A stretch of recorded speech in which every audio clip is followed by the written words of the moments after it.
যদি আজ থেকে প্রায় কয়েকশো বছর এই ভারতবর্ষকে আমরা শাসন করেছি, পাওয়ার ছিলাম আমরা, কিংডম পাওয়ার রাজত্ব ছিল, কিন্তু আজকে সারা পৃথিবীতে মুসলিমরা নির্যাতিত, নিষ্পেষিত, লাঞ্ছিত, বঞ্চিত, পরিদলিত বিভিন্নভাবে আজকে মুসলিমরা বহিষ্কৃত হচ্ছে। এর কারণ হচ্ছে যে মুসলিম কোরআন ছেড়ে দিয়েছে, কোরআন থেকে দূরে সরে থাকা মুসলিম, হাদিস থেকে দূরে সরে থাকা মুসলিম, ইসলামকে ভুলে গিয়ে পৃথিবীর নন মুসলিমদের কৃষ্টি কালচারকে গ্রহণ করা মুসলিম। আল্লাহ হাদিসের মধ্যে বলছেন 31 নম্বর হাদিসে, মান তাশাব্বাহা বিকাওমিন ফাহুয়া মিনহুম, যে ব্যক্তি কোনো বিজয়ীদেরকে অনুসরণ করবে, তাদের দেখানো পথ পদ্ধতি, তাদের রীতিনীতি, তাদের চালচলন, তাদের বেশভূষা, সে ব্যক্তি আমার উম্মতের অন্তর্ভুক্ত হতে পারবে না, সে আমার উম্মতের অন্তর্ভুক্ত নয়। তাহলে আজকে আমাদের মুসলিম, আপনি নিজে রিয়ালাইজ করুন, নিজে আপনি একটু ফিল করুন যে আজকে আপনি একটা পরিবারের একজন কর্তা, আপনার বাড়িতে 10 জন ব্যক্তি আছে, কয়জন নামাজ পড়ে? কয়জন নামাজ পড়ি আমরা? বেশিরভাগ ক্ষেত্রে দেখা যাবে একটা বাড়িতে 5 জন মানুষ, 2 জন পারে 5 ওয়াক্ত নামাজ মুসল্লি, বাকি 3 জনের নামাজ পড়ে না। আজকে একটা বাড়িতে দেখা যাবে 10 জন মুসল্লি, 10 জন ব্যক্তি থাকে একটা বাড়িতে, 3 জন নামাজ পড়ে, 7 জনে পড়ে না। এই যে আজকে মুসলিমরা নিজেদের জীবন ব্যবস্থাকে ভুলে গেছি, ইসলামকে ভুলে গেছি, কোরআনকে ভুলে গেছি, নামাজকে ভুলে গেছি। শুধু আমরা মনে করছি যে যা হবে হবে, শুধু জুমার দিন একটু হাজিরা দিয়ে দেবো, মা বোনরা মনে করছে শুধু রমজান মাসে একটু সালাত সিয়াম আদায় করে নেবো, জান্নাত চলে যাবো। জান্নাত কত সহজ নয়। আল্লাহ তাআলা বলছে, ইয়া আইয়ুহাল ইনসান ইন্নাকা কাদিবুন ইলা রাব্বিকা কাদহানা ফামুলাকি, হে মানুষ, তুমি তোমার রবকে পাওয়ার জন্য, রবের সান্নিধ্য পাওয়ার জন্য তোমাকে কঠোর সাধনা করতে হবে, কঠোর পরিশ্রম করতে হবে। এই যে এখন শীতকাল চলে এসছে, এই শীতের সময় প্রচন্ড আপনি লেপের মধ্যে, ব্ল্যাঙ্কেটের মধ্যে আপনি ঘুমাচ্ছেন, হঠাৎ করে মাইক থেকে আজান আসছে, আসসালাতু খায়রুম মিনান নাওম, আসসালাতু খায়রুম মিনান নাওম, ঘুমের থেকে নামাজ উত্তম। আপনার এই গরম উষ্ণ লেপকে আপনার পা থেকে সরিয়ে দিয়ে আপনাকে রবেরটাকে সাজাতে হবে। আপনি একজন প্রকৃত মুসলিম। প্রকৃত মুসলিম হলে আপনি গান শুনতে পারবেন না। রাসূলুল্লাহ সাল্লাল্লাহু আলাইহি ওয়াসাল্লাম সহিহ বুখারীর 590 নম্বর হাদিসের মধ্যে বলছেন, লা ইয়াকুনান্না মিন উম্মতি আকওয়ামুন ইস্তাহিল্লুনা আল-হিরা ওয়াল হারিরা ওয়াল খামরা ওয়াল মাআযিফ, অচিরে আমার পরে এমন কিছু উম্মতের আবির্ভাব ঘটবে, এমন কিছু মানুষের আবির্ভাব ঘটবে যারা গান বাজনাকে হালাল মনে করবে, নেশা দ্রব্যকে হালাল মনে করবে, রেশমি কাপড়কে হালাল মনে করবে। আজকে অনেক নামাজি ব্যক্তিও বিড়ি খায়, খায় না? নামাজি ব্যক্তি খৈনি রয়েছে, অনেক নামাজি ব্যক্তি আছে যারা দেখবেন সুন্দর দাড়িও রেখেছে, কিন্তু বিভিন্ন নেশার সঙ্গে যুক্ত হয়েছে, গুলের সঙ্গে যুক্ত, আরো বিভিন্ন কিছুর সঙ্গে যুক্ত। এরা প্রকৃত মুসলিম নয়। প্রকৃত মুসলিম হলে আল্লাহ রাসূলুল্লাহ সাল্লাল্লাহু আলাইহি ওয়াসাল্লামের সহিহ সুন্নাহকে এ টু জেড ফলো করতে হবে, পায়ের নখ থেকে নিয়ে মাথার চাঁদি পর্যন্ত ফলো করতে হবে। যদি আপনি ফলো করতে পারেন তাহলে আপনি প্রকৃত মুসলিম, নচেত আপনি প্রকৃত মুসলিম হতে পারবেন না। 2 নাম্বার, রাসূলুল্লাহ সাল্লাল্লাহু আলাইহি ওয়াসাল্লাম সেই হাদিসটা আমাদের মনে রাখতে হবে।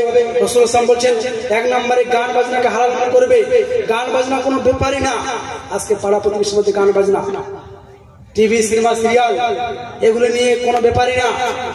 গান বাজনা প্রত্যেকটি মানুষ আজকে অ্যান্ড্রয়েড সেট, আইফোন, আরো বিভিন্ন কিছু ইউজ করছি, কি শুনছি? গান বাজনা, সিনেমা, সিরিয়াল, যুবকেরা পাবজি, ফ্রি ফায়ার। পৃথিবীর ইহুদি খ্রিস্টান, নন মুসলিমরা, জায়নিস্টবাদীরা তারা চায় যে মুসলিমদের মধ্যে এবং সারা পৃথিবীকে তারা কিংডম পাওয়ার রাজত্ব চালাতে চায়। জায়নিস্টরা চায় তাদেরকে আমরা যে কোনো তাদের প্রোডাক্টিভিটি, তাদের উৎপাদন ক্ষমতা আমরা কমিয়ে দেবো। এই জন্য সারা পৃথিবীতে বিভিন্ন জায়গায় ক্রিকেট, ফুটবল হবে, কিন্তু ভারত সরকার বিভিন্ন জায়গায় যারা প্রোভাইড করে, যেখান থেকে এই পাবজি ফ্রি ফায়ার লঞ্চ করেছে, সেই ছেলেরা পাবজি ফ্রি ফায়ার খেলে না। একজন ইহুদি রাস্তাঘাটে চললেও বই পড়ে, মেট্রোতে চাপলেও বই পড়ে, ট্রেনে চাপলেও বই পড়ে, বাসে চাপলেও বই পড়ে, আর আমাদের ছেলেরা বসে থাকলেও মোবাইল চলে। কি করে উন্নতি হবে? জ্ঞান, বিজ্ঞান, টেকনোলজি, প্রযুক্তিতে উন্নতি নেই মুসলিম, সায়েন্সে উন্নতি নেই মুসলিম, সব দিক থেকে মুসলিম পিছিয়ে, পড়াশোনার নাম গন্ধ নেই, শুধু চলে দুনিয়ার পিছনে, দুনিয়ার এই ময়ে, দুনিয়ার সামান্য রঙিন ময়ে পড়ে গান বাজনা আরো বিভিন্ন। আসসালামু আলাইকুম। যাই হোক, বারবার পিছন থেকে আওয়াজ আসছে ওই বাজার থেকে যে বিভিন্ন ভাইরা বাইকগুলাকে রাস্তার 2 পাশে দাঁড় করে রেখেছেন। এই বাইকের কারণে মানে লোকের সমস্যা হচ্ছে, আপনারা অবশ্যই বাইকগুলাকে ঠিক জায়গায় রাখেন রাস্তার। যাই হোক, যেটা বলছিলাম সেটা হচ্ছে যে পৃথিবীর জায়নিস্টরা, ইহুদিবাদীরা তারা চায় যে মুসলিমদের প্রোডাক্টিভিটিকে বন্ধ করে দেবো, সারা পৃথিবীতে আমরা রাজত্ব চালাতে। রাজত্ব চালালে কি করতে হবে?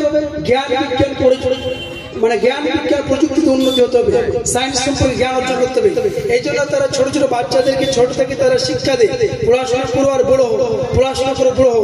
আর আমরা আমাদের মা বোনটা ছোট বাচ্চা কাঁদছে, মোবাইল ধরিয়ে দিল, কোন রিলস ভিডিও ধরিয়ে দিল, ফানি ভিডিও ধরিয়ে দিল, আরো অনেক কিছু অপসংস্কৃতি অপকর্ম যেগুলো আজকে আমাদের সমাজে ওরও দেখতে পাচ্ছি। এর মূল কারণ হচ্ছে আমরা একজন মা হিসেবে দায়িত্বহীনতা, একজন বাবা হিসেবে দায়িত্বহীনতা, বাপ নামের কলঙ্ক, মা নামের কলঙ্ক। যে বাপ শুধু বাপ হয়েছে, সন্তানকে পালন করতে লালন পালন করতে হয় কিভাবে সেটা আজকে শিখেনি। একজন মা শুধু জন্ম দিয়েছে, 2.5 বছর দুধ পান করিয়েছে, কিন্তু একজন সন্তানের প্রতি কি দায়িত্ব রয়েছে, সেই দায়িত্ব কর্তব্য থেকে আজকে মুসলিম জাতি আমরা ভুলে গেছি। এই জন্য লুকমান পবিত্র কোরআন সূরা লুকমান রয়েছে, ইয়া বুনাইয়া লা তুশরিক বিল্লাহ, হে আমার বৎস তুমি আল্লাহর সঙ্গে শরীক করো না। প্রথমত সন্তানকে এই শিক্ষা দিচ্ছেন, আল্লাহর সঙ্গে শরীক করো না। আল্লাহর সঙ্গে শিরক করা মহা অন্যায়, ইন্নাশ শিরকা লাযুলমুন আযীম, নিশ্চয়ই আল্লাহর সঙ্গে শিরক করা মহা অন্যায়। কিন্তু আজকে আমরা আমাদের সন্তানদেরকে সেই শিক্ষাটা দিতে পারিনি। কেন? একজন মাই নিজে জানে না শিরক কি জিনিস, একজন মা নিজে জানে না, একজন বাবা নিজে জানে না শিরক কাকে বলে, শিরক কিভাবে। আল্লাহ সাল্লাল্লাহু আলাইহি ওয়াসাল্লাম বলছেন মিশকাতের 318 নম্বর হাদিস, তালাবুল ইলমি ফারিদাতুন আলা কুল্লি মুসলিম, প্রত্যেক মুসলিম নর জন্য জ্ঞান অর্জন করা ফরজ। আপনি আমি জ্ঞান অর্জন করতে হবে, যে কোনো মূল্যে আপনাকে জ্ঞান অর্জন করতে হবে। প্রথমত কোরআনের জ্ঞান, হাদিসের জ্ঞান, এরপরে আপনাকে পৃথিবীর অন্যান্য শিক্ষা। আপনার ছেলে মেয়েকে ডাক্তার বানান, আপনার ছেলে মেয়েকে ব্যারিস্টার বানান, আপনার ছেলে মেয়েকে ভালো মাস্টার বানান, আরো অনেক কিছু প্রফেশনালে যুক্ত করুন, কিন্তু প্রথমত কোরআনের শিক্ষা দিতে হবে। যদি কোরআনের শিক্ষা না দিই সন্তানকে, এই শিক্ষা সে পাবে না। ওমা জান্নাতুকা ওয়া নারুকা, তোমার বাম্মাই তোমার জান্নাত, তোমার বাম্মাই তোমার জাহান্নাম। এই জন্য আমরা দেখতে পাই অনেক তার 4-5 ছেলে মেয়ে, 4-5 জন ছেলে মেয়ে, কেউ ডাক্তারি করে, কেউ মাস্টারি করে, কেউ উকিল, আরো অনেক কিছু।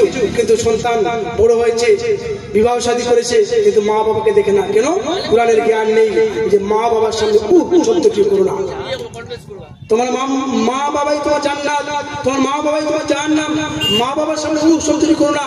এই শিক্ষা আমরা দিতে পারিনি আমাদের সন্তানদেরকে, যার জন্য সন্তানকে পৃথিবীর অনেক শিক্ষা দিয়েছি, কিন্তু আল কোরআনের শিক্ষা দিতে পারিনি বলে আজকে দেখবেন অনেক ভালো পরিবার, শিক্ষিত ফ্যামিলি, এডুকেটেড ফ্যামিলির সন্তানরা তার বাবা মাকে লক্ষ্য রাখে না, বাবা মার কোনো খোঁজ খবর রাখে না, বাবা মাকে লাস্ট পর্যায়ে বৃদ্ধাশ্রমে গিয়ে তাদেরকে জীবনটাকে লাস্ট টার্মিনেশন লাইফটাকে সেখানে কাটাতে হচ্ছে। অতএব ভাবতে হবে প্রিয় মুসলিম ভাই ও বন্ধুরা, সময় যেহেতু শেষের দিকে, প্রতিটি মুসলিম ভাই বোনদের বলতে চাই, আজ থেকে এই প্রোগ্রাম থেকে ওয়াদাবদ্ধ হবেন, যারা কোরআন পড়তে জানি না, 1 নম্বরে যারা যে কোনো মূল্যে মৌলভী সাহেবের কাছে হোক, যে কোরআন পড়তে জানে হোক, তার কাছে 1 নম্বরে শিখবো কোরআন। কি শিখবো? সকল মিলে কোরআন শিখবো 1 নম্বর। 2 নম্বর, যে যারা নামাজ পড়ি না, 5 ওয়াক্ত এখনো মুসলিম নেই, 5 ওয়াক্ত নামাজ পড়ি না, আমরা অতি শীঘ্রই 5 ওয়াক্ত নামাজ শুরু করবো সকল মিলে ইনশাআল্লাহ। এবং এই ভারতবর্ষকে নির্যাতিত নিষ্পেষিত হচ্ছে, হে আল্লাহ সুবহানাহু ওয়া তাআলা সকলকেই আমাদেরকে হেফাজত দান করুন, সকল আল্লাহুম্মা আমিন।